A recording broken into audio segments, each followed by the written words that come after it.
Selamünaleyküm. Salam salam. Bereketli olsun eyvanınız. Sağ ol, hoş geldiniz. Allah size değmesin. Sağ ol kadın. Adınız necə oldu sizin? Güləhmət. Allah size değmesin. Sağ ol kadın, sağ ol. Ama bu neçə baş heyvandır? 50 başqa. 50 baş. Ay maşallah. Baxa Ama bunlar çöl heyvandır da. Bəli, bəli, köl. Bunun yelinisi var içinde. Var, var. Qoy çoğaltısına mı tutmaq bilmirim. Göstersin çoban biri. Hə, qoy göstersin. Ay maşallah, maşallah olsun. Süper heyvan saxlamısan. Maşallah günü olsun. Halal değil mi? Baxmışam. Hə, yetir. Hə, yetir. Oy, Buna yox. bak yerine. Çobanın maşallah olsun. Görsən. Yox, yox, yelinlidir. Padriyat yelinləşirlər də bunlar. Ha, ha. Elə mi?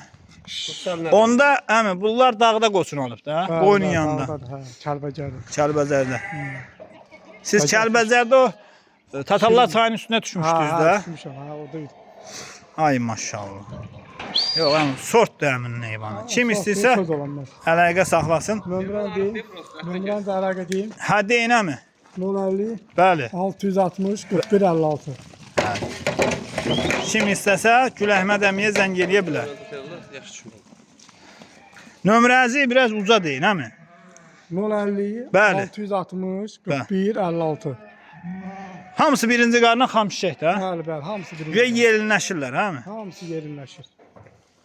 Buyurun, baxın əziz qardaşlar. Kim istəsə Gül Əhməd əmi ilə əlaqə saxlaya bilər. Və heyvanlar yerinləşir. Qoy getsin əmi, getsin, qoy getsin. Ay maşallah. Qoy getsin əmi, çəkək. Yaxşı çəkəyi. Yox, yox, baxın. Görürsünüz də Gül Əhməd əmi nə heyvan saxlayıb. Ay maşallah. Super heyvan saxlayıb Gül Əhməd əmi.